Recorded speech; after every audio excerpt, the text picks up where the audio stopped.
Amigos oyentes, vamos a continuar con nuestra reflexión acerca de Daniel y sus compañeros. Y para ello vamos a leer el libro de Daniel capítulo 1, versículos 5 al 9. Y le señaló el rey ración para cada día, de la provisión de la comida del rey y del vino que él bebía, y que los criase 3 años, para que al fin de ellos se presentasen delante del rey. Entre estos estaban Daniel, Ananías, Misael y Azarías, de los hijos de Judá. A estos el jefe de los eunucos puso nombres. Puso a Daniel Belsasar, a Ananías Sadrac, a Misael Mesac y a Azarías Abednego. Y Daniel propuso en su corazón no contaminarse con la porción de la comida del rey, ni con el vino que él bebía. Pidió por tanto al jefe de los eunucos que no se le obligase a contaminarse. Y puso Dios a Daniel en gracia y en buena voluntad con el jefe de los eunucos. Que nuestro Dios nos bendiga a todos, añadiendo su rica bendición a la meditación de su palabra. Decía el profeta Jeremías en su capítulo 15 de su libro, Jeremías capítulo 15, versículo 16, estas palabras: fueron halladas tus palabras y yo las comí, y tu palabra me fue por gozo y por alegría de mi corazón. Que Dios nos enseñe a saber alimentarnos, no con las comidas que están destinadas a los ídolos, sino con su palabra. Ese es el alimento que necesitamos, porque esa palabra es el alimento que nos da gozo y alegría en el corazón. Hemos leído en el verso 5, y le señaló el rey ración para cada día de la provisión de la comida del rey y del vino que él bebía. Hemos venido hablando de que el enemigo que cambió de ambiente a estos jóvenes, que esa fue la primer cosa, que tuvieron que sufrir el cambio de ambiente, y los que alguna vez por razones de trabajo hemos ido de aquí para allá, lejos de nuestra congregación, donde no hay una iglesia para reunirse, hemos sentido la tristeza de no estar en el ambiente que ya nos hemos acostumbrado en las cosas de Dios. El segundo cambio fue el cambio de lengua. Hemos hablado ya de eso. El tercer cambio fue el cambio de los nombres de estos jóvenes. Pero aquí nos encontramos con el cuarto cambio. Y este cuarto cambio lo hallamos en la comida. Y su importancia de este cambio, de este cuarto cambio, se deduce del espacio que ocupa este tema de la comida en este capítulo y la propia actitud de los 4 compañeros. Les vemos así estos jóvenes probados en la comida, dado su origen, debía ser muy atractivo y apetitoso para los jóvenes de tendencia carnal pasar la juventud en medio de comodidades, lujos, placeres de Babilonia. ¿Podían estos jóvenes, al fin y al cabo, somos jóvenes y estamos lejos de nuestros ancestros, de nuestras costumbres? Podían haber justificado al acceder a comer, pues ellos eran cautivos. Podían decir somos prisioneros, cautivos. O también podían decir debemos obedecer las costumbres y leyes de esta corte. Desobedecer les acarrearía la ira del rey y aún les haría peligrar sus propias vidas. Rechazar tales manjares podía exponerles al ridículo, a la crítica. Pero mire, nuestros jóvenes miraron por encima de todo razonamiento carnal y humano. Miraron la voluntad de Dios.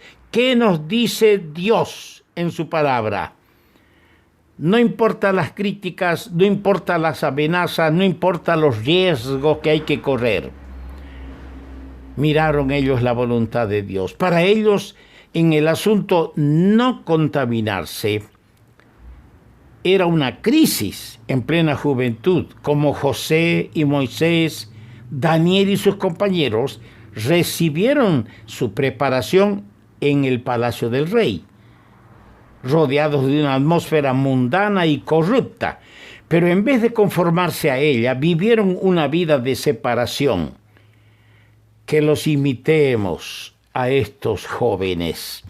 Nosotros leemos la palabra de Dios en la carta del apóstol Pablo a los romanos, el capítulo 12, y tenemos allí el sabio, sano e imperativo consejo de las Escrituras. Capítulo 12 de Romanos, versículo 1. Así que, hermanos, os ruego por las misericordias de Dios que presentéis vuestros cuerpos en sacrificio vivo, santo, agradable a Dios, que es vuestro culto racional. No os conforméis a este siglo, sino transformaos por medio de la renovación de vuestro entendimiento, para que comprobéis cuál sea la buena voluntad de Dios agradable y perfecta. No os conforméis a este siglo. Presentad vuestros cuerpos en sacrificio vivo. Ojalá que nosotros imitemos a estos jóvenes. Dice en el verso 8, pidió por tanto al jefe de los eunucos que no se le obligase a contaminarse.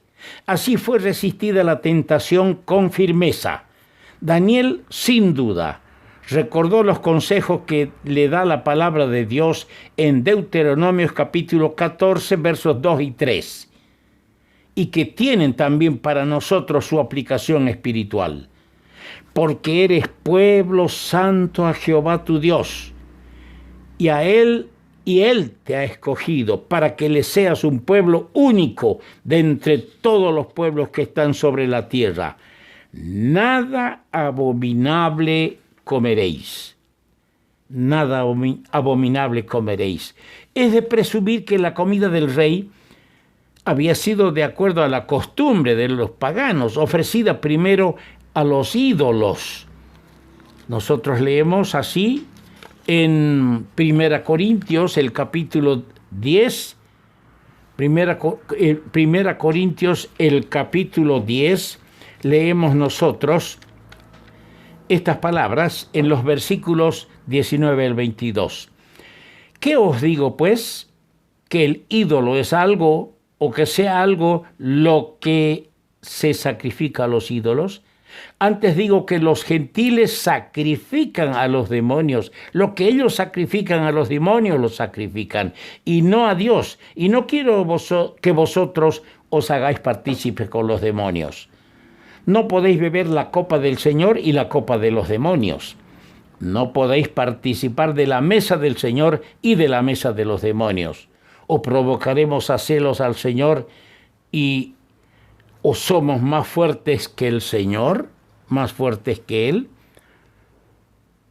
Con razón en 1 Corintios capítulo 9, verso 25 dice, todo aquel que lucha, de todo se abstiene. ¿Cuántas cosas que el deportista desea comer tiene que evitarlas? Porque él tiene que luchar para ganar una corona, un premio. Cuanto más el creyente tiene que poner en sacrificio vivo su cuerpo. El resultado de aquel propósito de corazón en Daniel y sus compañeros fue lo que dice el versículo 9, que Dios lo puso a Daniel en gracia y en buena voluntad con el jefe de los eunucos. Y esto tiene para nosotros su confirmación en esta misma carta a los Corintios, el capítulo 10, los versos 12 y 13. Así que el que piensa estar firme, mire que no caiga. No os ha sobrevenido ninguna tentación que no sea humana, Pero fiel es Dios, que no os dejará ser tentados más de lo que podéis resistir, sino que dará también juntamente con la tentación la salida para que podáis soportar. Oh, amados hermanos, el Señor no nos va a probar más allá de nuestras fuerzas. Luchemos para salir adelante y vencer. Tenemos en las Escrituras 3 ejemplos notables de rechazamiento de algunos hijos de Dios de lo indebido y de lo inconveniente, rechazando aquello que no les hace bien. Tenemos el caso de Abraham en Génesis 14:23. Dice: Abraham le dijo al rey de Sodoma: desde un hilo hasta una correa de calzado, nada tuyo tomaré, todo lo que es tuyo, nada tomaré de lo que es tuyo. Había ganado y vencido él en la lucha, rescatando a su sobrino del rey de Sodoma. Tenemos otro caso en Jeremías 35. En Jeremías, el capítulo 35, el versículo 5 y 6, dice: y puse delante de los hijos de la familia de los recabitas tazas y copas llenas de vino, y les dije: bebed vino. Mas ellos dijeron: no beberemos vino. Porque Jonadab, hijo de Recab, nuestro padre Jonadab, nos ordenó diciendo: no beberéis jamás vino, vosotros ni vuestros hijos. ¡Qué lealtad al consejo de su padre! No bebáis, no beberéis. Todo lo que no es edificante, no lo hagáis. Pero sobre todo tenemos el claro ejemplo de nuestro amado el Señor Jesús. Dice la Escritura que el Señor ha estado 40 días en el desierto rodeado de las fieras, no comió nada, y el diablo se acercó a él para decirle: si eres hijo de Dios, di a esta piedra que se convierte en pan. Y el Señor le contestó: escrito está, no solo de pan vivirá el hombre, sino de toda palabra de Dios. Que el Señor nos ayude a saber decir no a lo que no edifica, no hace bien, no nos acerca a Dios, más bien nos perjudica. Vamos a continuar con este tema.